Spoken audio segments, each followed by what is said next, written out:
Thank you for coming. My name is Henry Giroux, and I'm the director for the Center for Scholarship in the Public Interest. And my thankful job is to introduce Joel today. It's an honor and a privilege to welcome Joel Westheimer here today as the second speaker in the Distinguished Scholar Speaker Series in Critical Pedagogy, a series that is hosted in partnership with the McMaster Institute for Innovation and Excellence in Teaching and Learning and McMaster Center for Scholarship in the Public Interest. These events, as you all know, are made possible through the hard work and support of a number of people who often don't get recognized.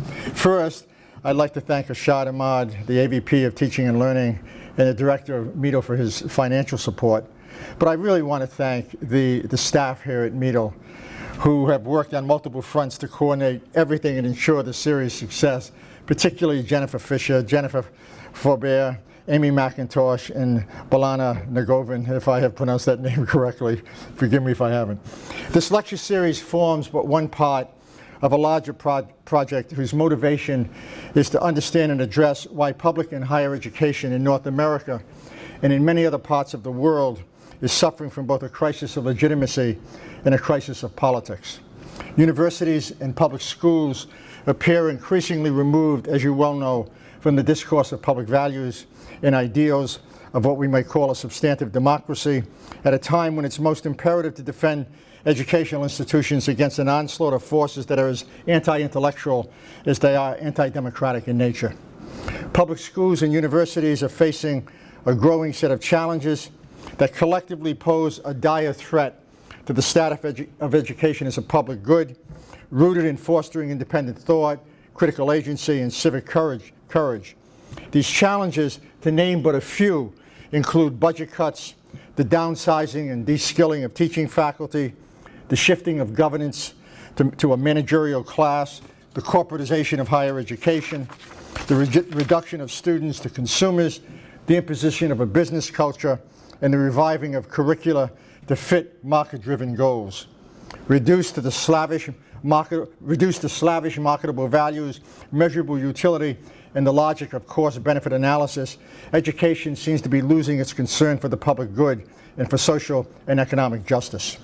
One consequence of these shifts is that the universities and public schools in both Canada, but particularly the United States, have become increasingly abandoned as democratic public spheres dedicated to providing the knowledge, skills, social relationships, and modes of pedagogy that constitute a formative culture in which the historical lessons of authoritarian encroachment can be understood and learned.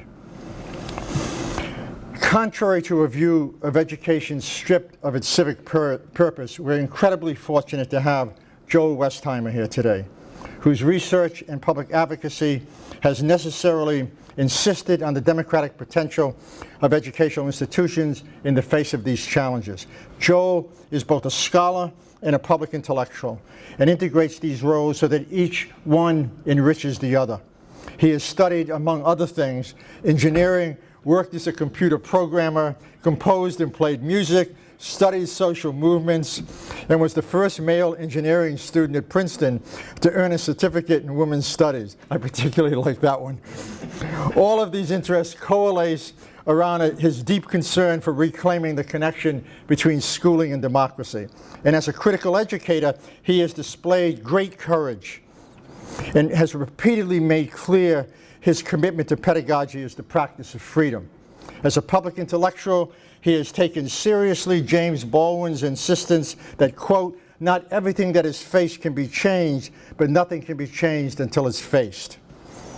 He has a long history of fighting for the rights of teachers, unions, and students, and in fact, because of his willingness and courage to stand up for the rights of graduate students at New York University to form a union, he was denied tenure, even though he went through the vetting process unanimously and had received a number of awards for both his university teaching and for his scholarship, a process that I know something about. As both a scholar and public intellectual, his large body of research has explored the diverse and dynamic ways in which educational theorists and practitioners conceive of teaching democracy and how schools are embracing or challenging these conceptions. His work on citizenship education ranks as one of the best I have ever read. In my reading, Joel's work cultivates a critical understanding of teaching, research, and community-based practices that embody a social commitment to nurture a formative culture formative cultures that are as capable of producing critical thought, enriched professional practice, and expanded modes of individual and social agency. For Joel, the embrace of public values, especially civic values, in public and higher education are fundamental to what it means to create a critically engaged and socially responsible citizen in the formation of a robust democracy. As you all know, this is a dying discourse, both in the United States and in many ways in Canada. And I think to have people who in fact can embrace this discourse in ways in which they not only take it seriously, but are willing to put their careers at risk in order to make sure that these discourses are heard is quite extraordinary. Currently, Joel serves as the University Research Chair in Democracy and Education at the University of Ottawa and is the education columnist for CBC's Radio's Ottawa Morning and Ontario Today shows. He began his career teaching in the New York City public schools before obtaining a PhD from Stanford University. We can hold that against him. He is the author of multiple award-winning books, including Pledging Allegiance to Politics of Patriotism in American Schools, with a foreword by my late friend Howard Zinn. Among school teachers, community autonomy and ideology in teachers' wars, and over the course of his career, he has delivered more than 200 keynote speeches and published more than 50 books and many academic articles and book chapters, of which his most recent book is entitled, What Kind of Citizen? Educating Our Children for the Common Good. We are really appreciative, and join me in a warm welcome for Joel Westheimer. Wow, that was like one of the nicest introductions I've ever gotten. Thank you, Henry, and thoughtful. So some time ago, I was talking to my son, Ben. How many of you have kids? Okay, and some of you know the magic Treehouse stories? Where your kid goes, right? So this was some years ago. My son's older now, but I was talking to him and reading him the story, one of the magic Treehouse stories, and he was asking me questions about it. You know, I don't get it. How did the guy get all the way to Sweden? And I started explaining to him and that they go into the magic treehouse, they look at the pages of the book, and Ben looked at me, and all of a sudden, in the middle of my answer, he walked away. And I said, Ben, what are you doing? Like, I haven't finished answering your questions. And he turned around and he looked at me and he said, but Daddy, I finished listening. So if you finished listening before I finished talking, I understand it. I'm used to it. I get it at home. I think it's W.H. Auden who said that a professor is someone who talks in other people's sleep. And so, but I'm going to try not be that professor. But I recognize that I'm in the slot of the first thing in the morning. I'm also here after an election season, which is nice. I just recently became a Canadian citizen. I'm from New York originally, and so I got to vote in the elections the first time and lost my local NDP candidate, but at least we gave Harper the boot. As I saw in one joke about Harper, they said, what's to say about the Harper election? And they said he was given a boot. I guess the little American-Canadian pun. I saw another cartoon where he was standing on a little block of ice that's sinking, and two people are talking, and they said, yeah, I don't think his environmental platform is that great. All right, let me start today. I'm so happy to be invited, and I want to thank Henry Giroux for inviting me, and Jennifer Fisher and Jennifer Faubert and all the other people who helped make this possible. I always love being able to come to places like McMaster and share ideas and hear about what you're all working on as well. So I'm going to talk for about 35 minutes, and then I hope to open it up for discussion so we can have a dialogue about some of the important issues that this seminar and this lecture series represents. I want to start with this. I want to start with a thought experiment. If you can imagine that the person behind you puts a blindfold around your head, and you now can't see anything, and you're suddenly whisked out of this room. No more fruit, no more coffee. You're whisked into outer space, and the Earth is turning below you, and you're spun around, and you're up there for some indeterminate amount of time, and then suddenly you're dropped back down somewhere on planet Earth in some classroom in some country in the world. And your blindfold's taken off, and since this is a thought experiment, let's pretend that you can't tell where you are based on the language being spoken or the dress people are wearing or any other cultural cues. Okay? You with me so far? All right. So here's my question. You sit there, you're in a classroom in some school somewhere on the planet. Would you be able to tell if you had landed in a classroom in an authoritarian country or in a democratic one? Some people are nodding, right? At first it sounds like a facetious question because we'd like to say, and what immediately comes to mind is like, of course, schools in democratic countries are completely different than schools in a totalitarian dictatorship or an authoritarian country, right? But I don't mean it as a facetious question, because when we think about it, I don't know, a lesson in chemistry or fractions or learning about the life cycle of the glowworm or even about patriotism in some ways, right, are going to be very similar in these different classrooms, right, even learning a foreign language.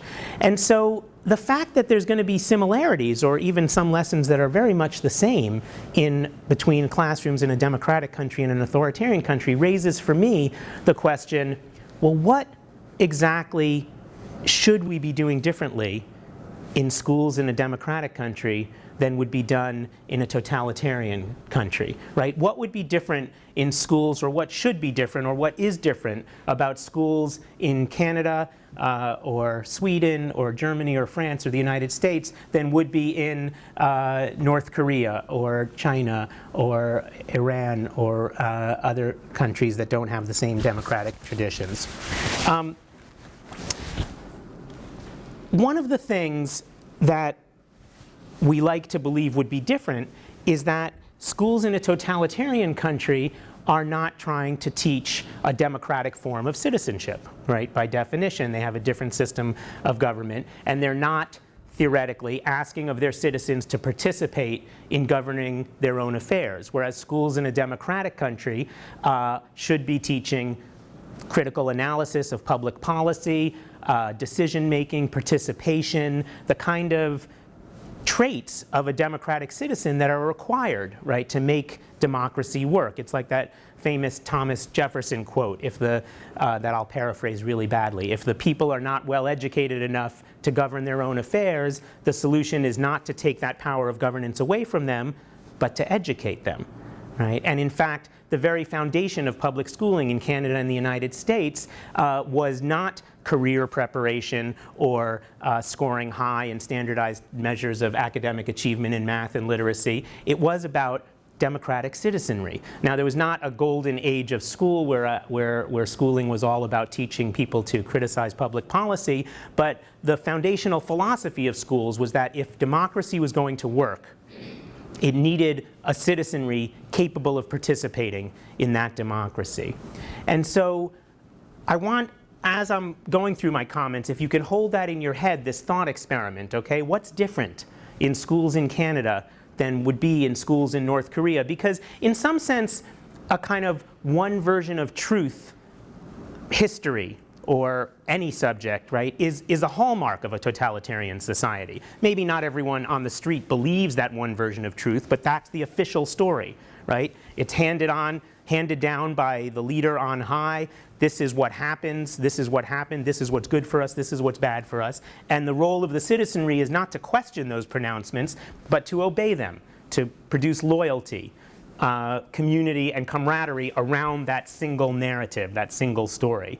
But in democratic schools, we ask, or should ask, people to do something very different, right? There can't be one unified story in democratic discourse because democracy is about competing ideals and competing perspectives, because dissent is the engine of progress in any democratic society. So when we say, for example, let's keep politics out of school, it's because we have this weird vision of politics that like politics is a dirty word, right? If I say, Jenny, you're just being political, it's like I've hurled an insult at Jenny. She's just a mudslinging political candidate running for office and only interested in her own advancement. But politics, traditionally, has a much different meaning.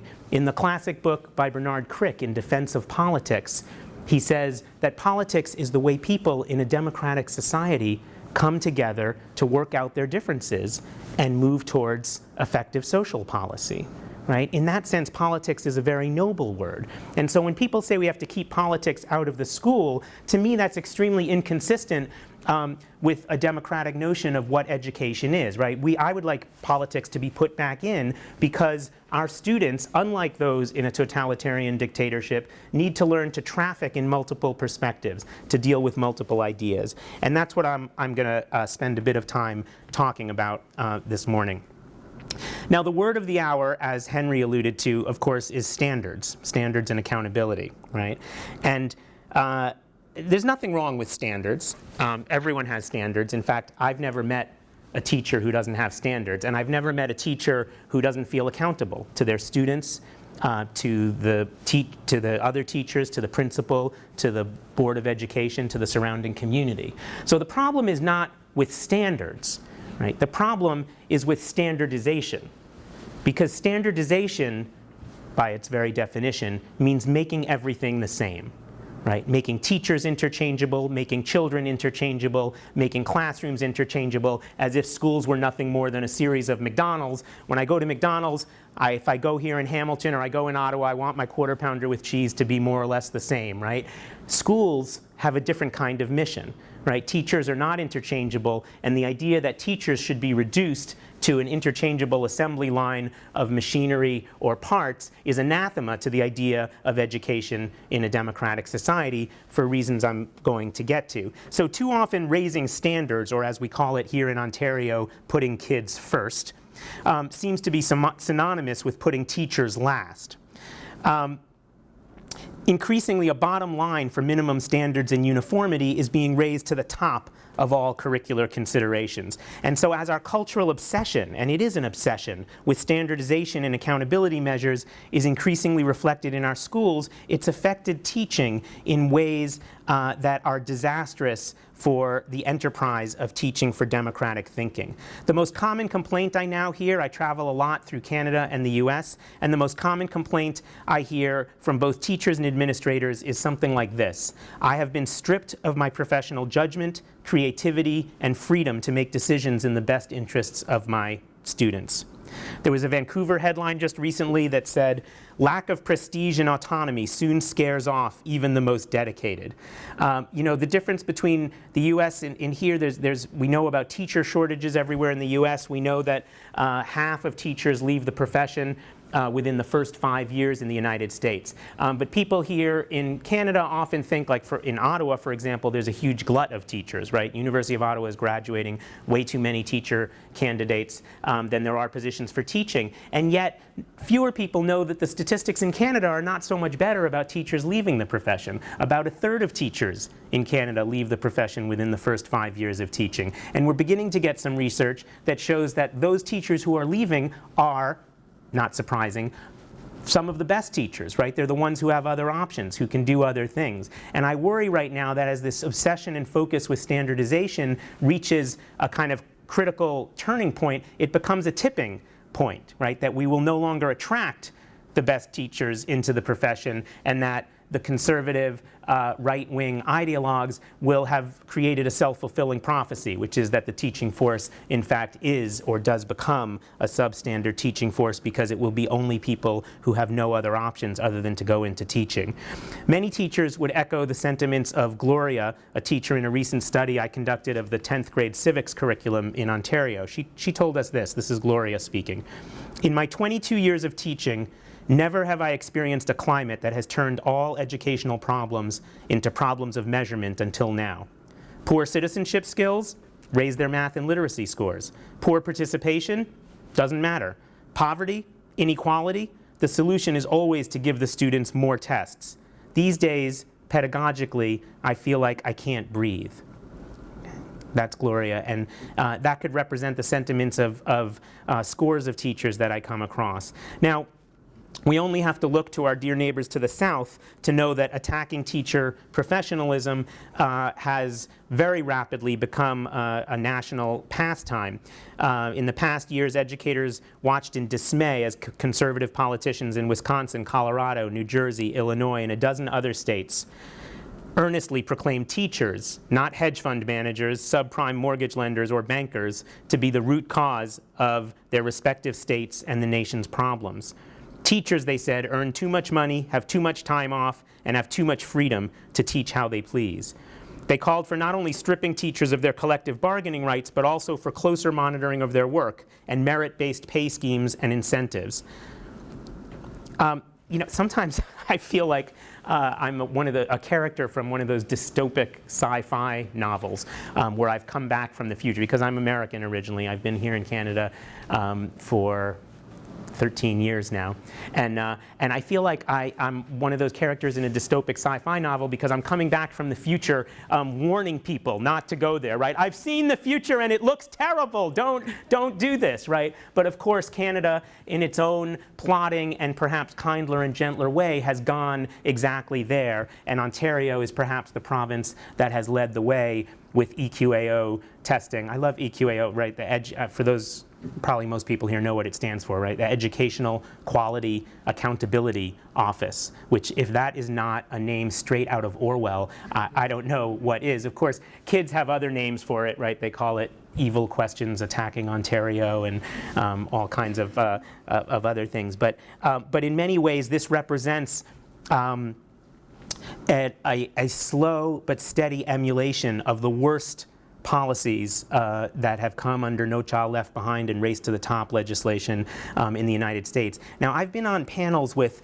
EQAO members and other representatives of these various pushes for standardized tests in Canada, and they hate being compared to the US legislation. They say, no, we're nothing like that. It's not high stakes in the same way. It's not this in the same way. And it's true. There are many differences between the push for standardization. But what's not different is the results. And the results are a myopically narrow, focused curriculum on only two subject areas, math and literacy, to the exclusion of everything else. And that's where I see the danger to democratic, any form of education for a democratic society, right? Because think about this. I mean, we know that these tests only test in math and literacy, right? That's the prime focus of them. And even within those subject areas, of course, they test this narrow bands of kinds of knowledge and teaching in those two areas. So it's not even testing a real in-depth understanding of math and literacy, but everything else is pushed off the table, right? And we know from studies that there is a great reduction in subject areas in anything that's not related to the test. And so, you know, how did this happen? I mean, how did we get here? Because, in fact, when you poll parents about what's important, and you poll Canadians or Americans about what's important for schools to teach, very few people say, well, I want schools to teach only math and literacy and not teach science, history, arts, drama. I want them to cut recess. Right? Nobody says this kind of crap that's happening all over North America, and yet it happens. And I think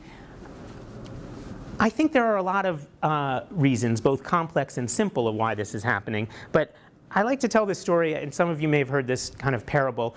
There's this guy on a street corner, and he's on his hands and knees, and he's looking around, and this woman comes over and says, you know, what happened? He says, oh, I lost my car keys. I can't find them. She says, do you want me to help? And he says, sure. And they're both looking, and they're looking for 10 minutes. They're looking for his car keys. And she finally gets frustrated. She says, are you sure you dropped your keys here? Because we've been looking for 10 minutes. There are no keys here. He says, oh, no, I dropped them over there. And she says, well, you know, why are we looking here? And he said, well, because there's a street light here, right? And I think that in some ways, that's kind of a metaphor for what we've done in our focus on standardized testing. We look at where the street light is because that's the only place we can get these measures, right? We're very good at measuring that 2 + 2 = 4, that kids can do that, or that kids can decode words in a sentence and discern their meaning to some extent, right? That testing technology can handle. We're not so great at assessing critical thinking or creativity or children's ability to be in healthy relationships or to stand up and take a stand for something, or to develop convictions, or to ascertain nuanced political lines of power and why people create certain agendas, right? These are much, much harder things to measure, but because I don't know if it's some part of human nature or a cultural onslaught, we love these numbers, right? Who doesn't like these numbers? I have, a kid looking at, I'm trying to choose between schools, and school A has a 92.4, and school B has an 87.3. Well, great, my decision's done, right? Let's go to the 92.4, but we do that even realizing, whether we realize it or not, we know that number doesn't represent the full quality of what's going on in that school, but it's irresistible. It's irresistible to be pulled to that number in the same way that the guy is pulled to the street light, right? The test scores are a little dim street light that's showing on the street, and we are drawn to that light because it's the numbers we have, and because places like the Koch brothers funded Fraser Institute love to throw those numbers in our face, and it becomes the only thing we have. So instead of going to visit the school and walking down the hallways and assessing the education for ourselves, and we can talk later about how one might do that, we look at these rankings, we look at these numbers, and yet we know that they represent only, they're not meaningless. I'm not one of these people who say that there's no purpose for any form of standardized testing, and in fact, I think that there is.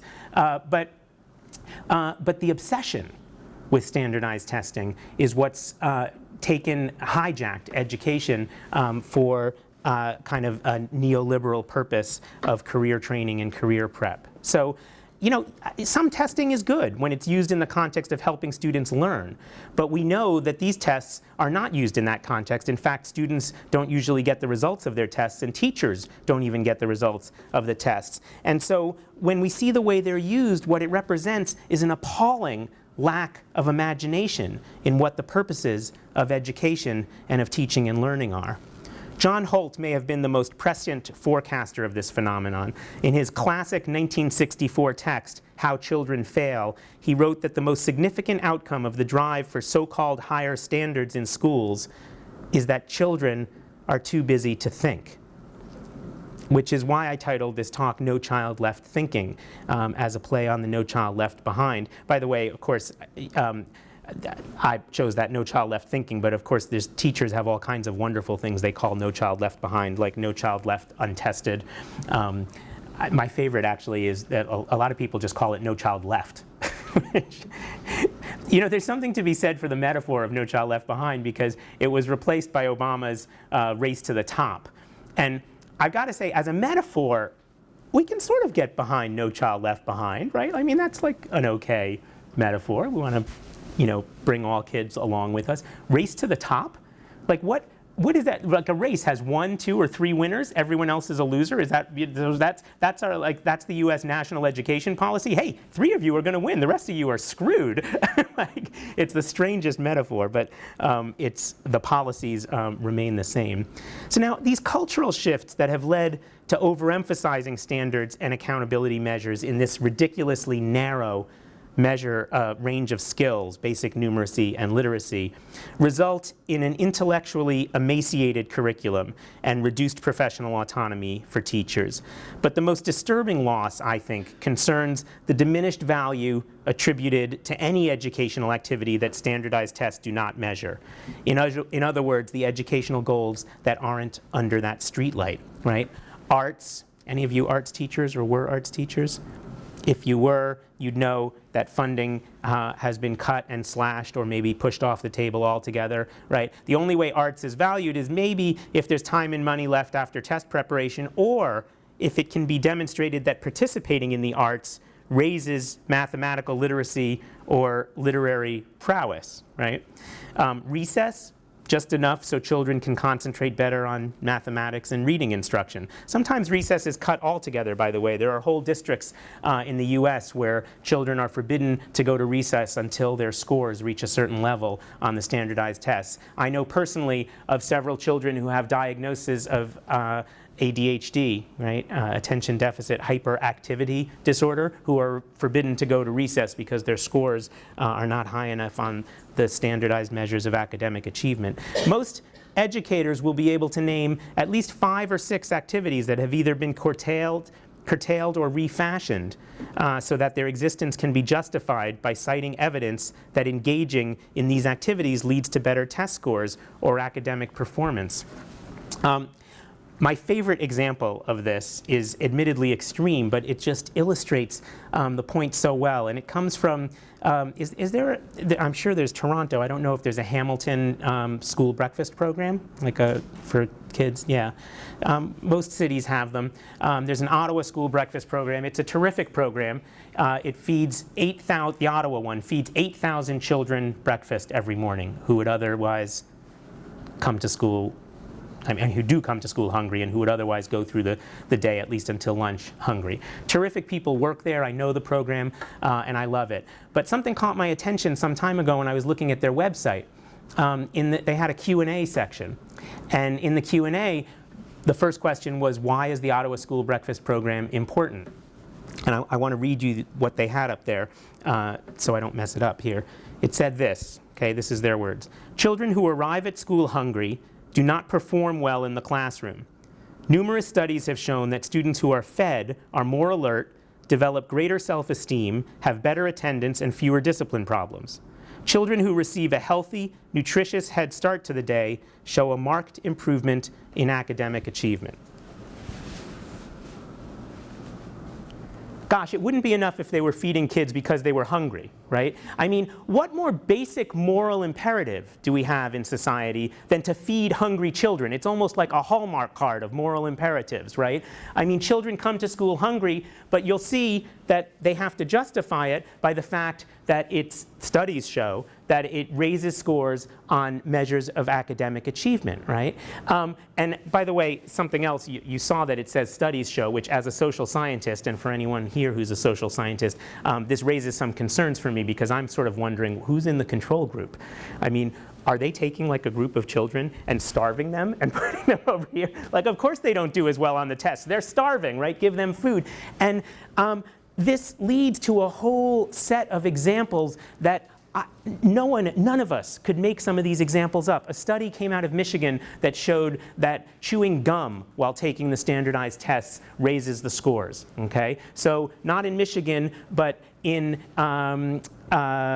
Wisconsin, a district decided to mandate gum chewing during standardized tests, right? Because they showed that it raised the test scores. Like, you know, of course gum chewing, feeding, doing jumping jacks, right? Any of these things will make the scores go up because the kids are dying of boredom, right? But instead of making the curriculum more interesting or more engaging, we're looking for these absurd kind of end runs around how do we keep kids from falling asleep at their desks, right? The Ottawa School Breakfast Program is an extreme example, not because, you know, the people who run the program know what they're doing. I mean, this is what they have to put up there to attract funding and to gain traction. But it tells us, those of us who are interested in studying society and discourse, it tells us what's happened to the moral fabric of our society when we have to justify feeding hungry children by the idea that it will raise their scores in math or science, right?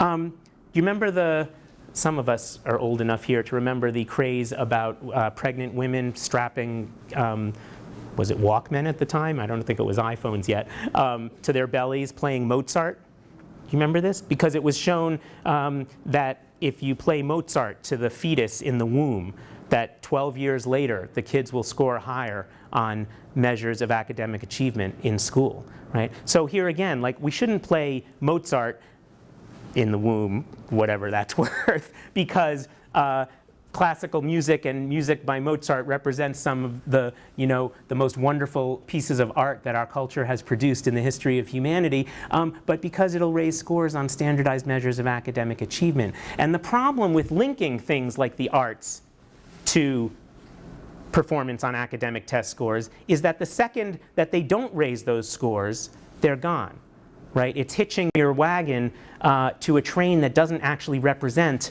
what you're interested in or what you're hoping to achieve. It's not just that test preparation is taking time away from the arts or from other meaningful activities. It's also about the tendencies of these reforms to sap what's most important about learning, and that is teaching kids how to think for themselves. This relentless focus on testing means that time for in-depth critical analysis is near nothing. There's a saying among teachers that everyone likes to teach critical thinking, but no one wants a classroom full of critical thinkers, which is true for any of us who've been teachers, right? But I think that the sort of what Pasi Sahlberg calls the global education reform movement, germ, that he says is infecting our ways of thinking about schools, has taken this idea too seriously, that critical thinking simply doesn't belong in the curriculum. And one of the things that's leveled at progressive educators, I sometimes, I'm talking to a group of parents or teachers, I ask people to raise your hand if you're members of the group Parents and Educators Against Kids Knowing How to Read. And no one raises their hand and everyone chuckles. And I say, raise your hand if you're a member of the group Parents and Educators Against Kids Knowing How to Add Numbers, right? And no one does that.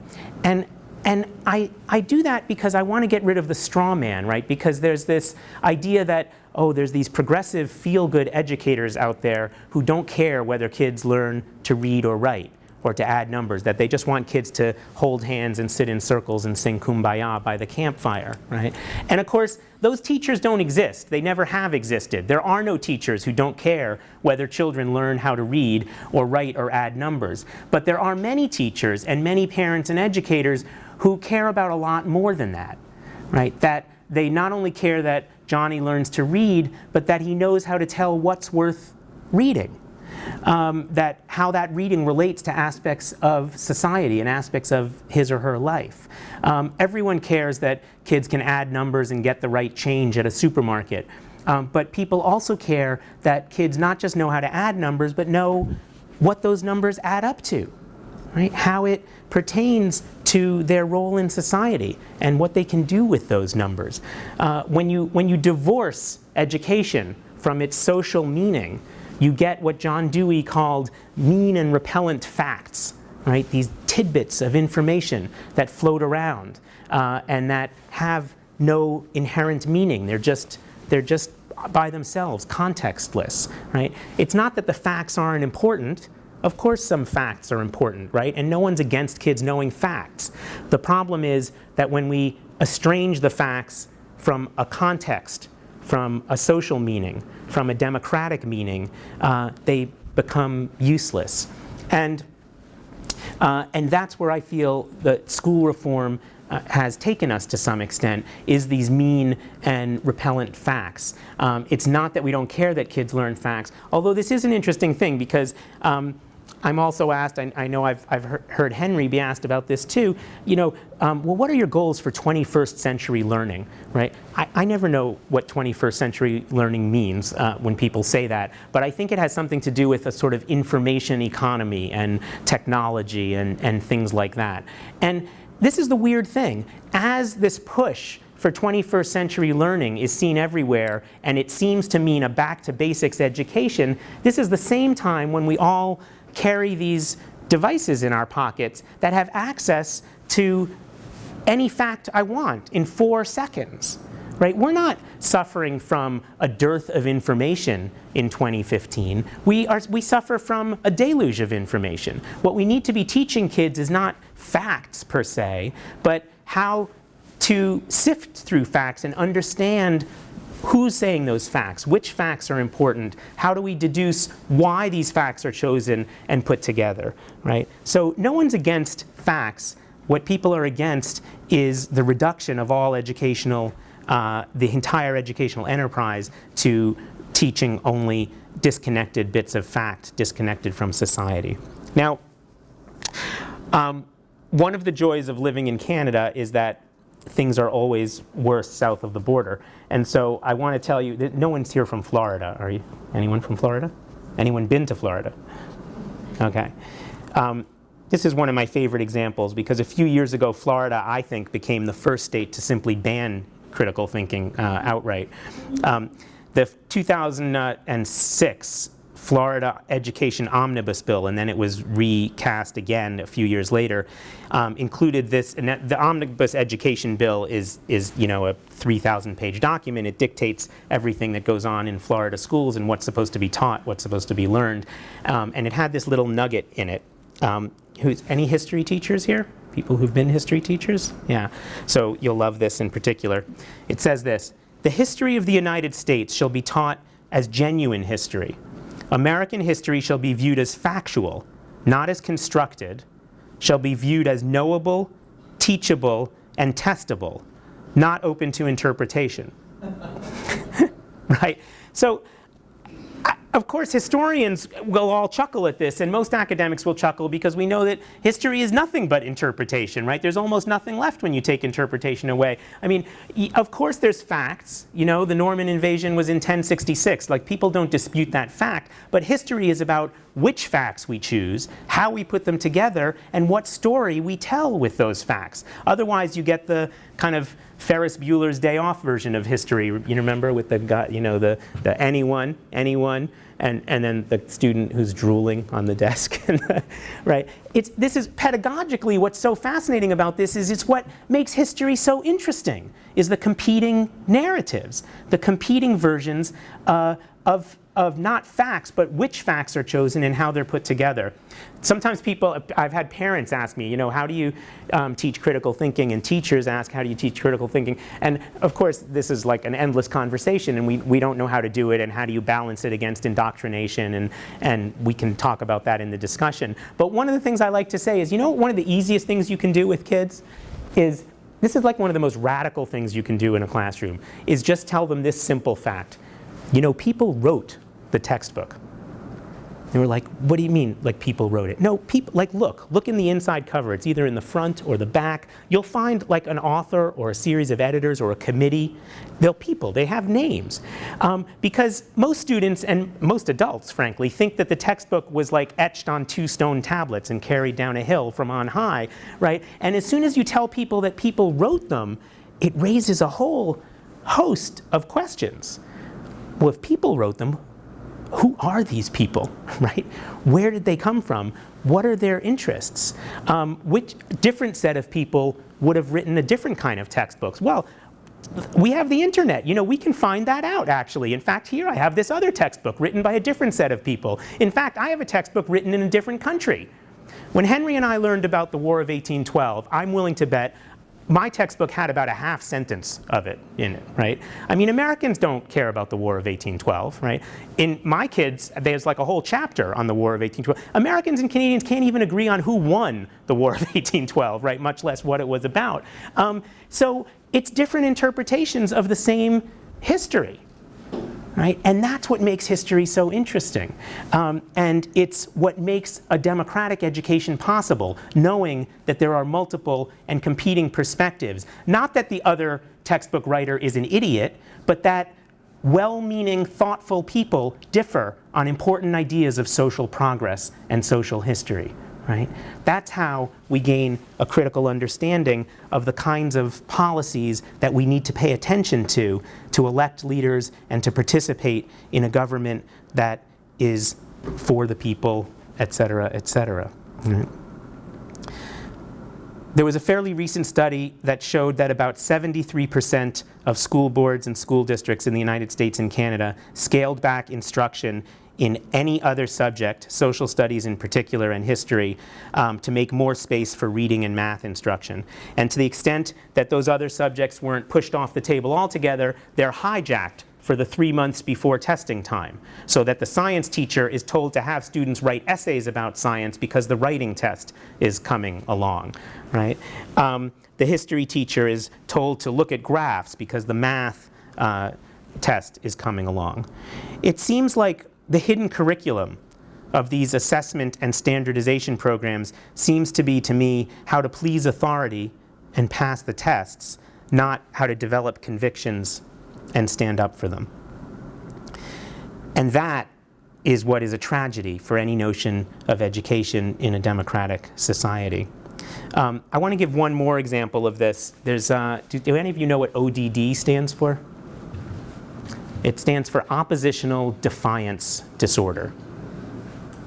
Okay, Oppositional Defiance Disorder. It's characterized, it's in the DSM, it was in the DSM-4, it's now in the DSM-5 under conduct disorders, oppositional defiance disorders. It's characterized by kids who don't respect authority, who talk back to adults, who show outrage in class, okay, things like that. Now, I'm not a medical doctor, I'm not even a psychologist, right? So I'm not going to stand here and tell you that this disease, mental disorder, doesn't exist. And in fact, I've seen some videotapes of kids who look kind of reflexively defiant, and it looks bad, right? So I don't, and in fact, I sometimes think my kids are that way. But here's an interesting fact.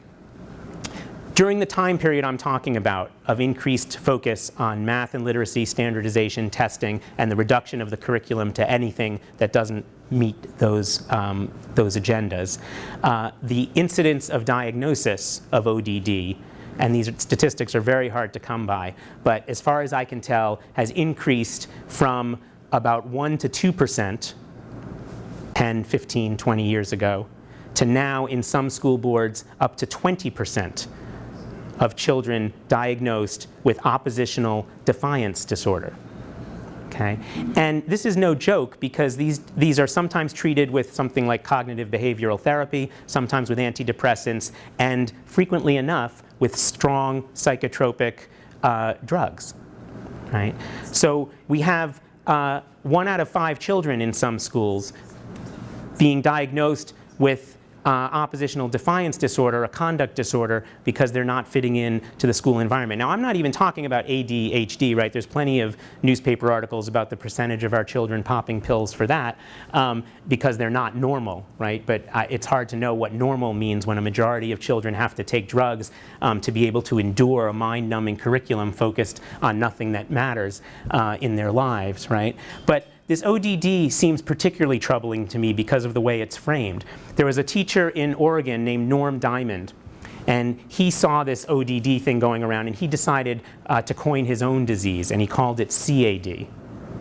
It stood for Compliance Acquiescence Disorder. And he said that CAD is characterized by the following indications. It's children who always believe what they're told, who fail to question the commercial media, who stay restrained when outrage is warranted, right? Who stay restrained when outrage is warranted, right? Or who fail to be outraged by outrageous things, as Alfie Kohn puts it. I feel like if we did an inventory for this made-up disease, CAD, we'd probably find a virtual epidemic on our hands, right? Aren't we? We're all surrounded by people who fail to be outraged by outrageous things, right? We are those people. There's so many outrageous things that surround us, and yet it's ODD that is getting all the attention. So let me close this by asking about a few possibilities. I mean, Canada has some strong traditions of education that is both respectful of teachers and that considers democratic thinking an important part of the curriculum, at least in rhetoric. And in fact, when you compare curriculum framework documents, which I've done from the US and Canada, you have a great deal more rhetoric in Canada about the importance of critical thinking, democratic engagement, and so forth. When you get to empirical work that looks at classroom practice, it's not clear that the differences are that strong, but rhetorically at least there is a difference. And these aren't new concepts, right? Kathleen Wynne even invokes them from time to time, and we now have a prime minister who was a teacher, right? You know that Justin Trudeau was a teacher. I can't think of a president, a US president that was a teacher. I don't think Woodrow Wilson counts. So it's, you know, that's something. But when I speak of teaching for democratic engagement, I mean to invoke a discourse that draws from many theoretical traditions, but that embraces a vision of education that is clear about education's quintessentially democratic goals. John Dewey's vision of the democratic school was one where children and teachers alike are members of a community, where everyone participates and everyone has something to contribute. He wanted educational activities to be structured so that they demand exactly that everyone participates, right? Think how that stands in contrast to the the Freire banking method of education that we see so frequently today. This is what Dewey said: "The goal of the school must be to enable the child to translate his powers over into terms of their social equivalencies, to see what they mean in terms of what they are accomplishing in social life." That's the core of a democratic education, teaching and learning that has social meaning, that connects to the life of the community. And of course, there are hundreds, if not thousands, of examples of this. Teachers everywhere in the US and in Canada do this in all kinds of ways, big and small, in their classrooms. The problem from my perspective is that those who are doing it despite education reform initiatives rather than because of them. And they're swimming against a stream, a torrent of emphasis on standardization and the reduction of the curriculum to a few narrow bands of academic skills. I think that because of that, educators face new challenges today in the form of school reform policies and practices. We need to fight for the right context that allow teachers to do their work, because you cannot create ripples of change if the lake is frozen. And what we're seeing is a frozen lake where it's very difficult to do this. So, back to that streetlight story, it's not only that the light illuminates what we're focusing on, but it's also that anyone who's walked outside with a flashlight knows that when we focus on just something that's lit up, everything else gets darker, right? We fail to see everything else that's surrounding. And so I think that we have to be able to avert our gaze from that spotlight. Literary theorist Amanda Anderson, in The Way We Argue Now, argues that the central question for literary criticism should be simply, how should I live? And I think that education, too, must make that kind of question central. But if the question, how should I live, is increasingly central to theory, it's been less so in the last decade of practice in education reform. Last year, a great friend and mentor, Maxine Greene, died. She was a philosopher of education at Teachers College, Columbia University. She was 96 years old. And she said this: "The purpose of education is to comfort the troubled and trouble the comfortable." And I've always liked that quote because, of course, teaching is certainly about providing comfort, solace, and refuge from a difficult world. But it's also about making students uneasy, restless, agitated about the state of the world, making them think, ask tough questions about themselves and about the adults and authority figures that guide them, and about the world in which they're growing up. I think that's the challenge for educators who take seriously the idea that education and democracy are inextricably linked. Negotiating that balance while also teaching students to read and write, I think, is a lofty goal, but it's full of possibility, and it's one that we can gather around. Until reformers, I think, understand the simple dual nature of that kinds of educational goals, to both comfort the troubled and trouble the comfortable, we still have a lot of work to do. Thank you very much.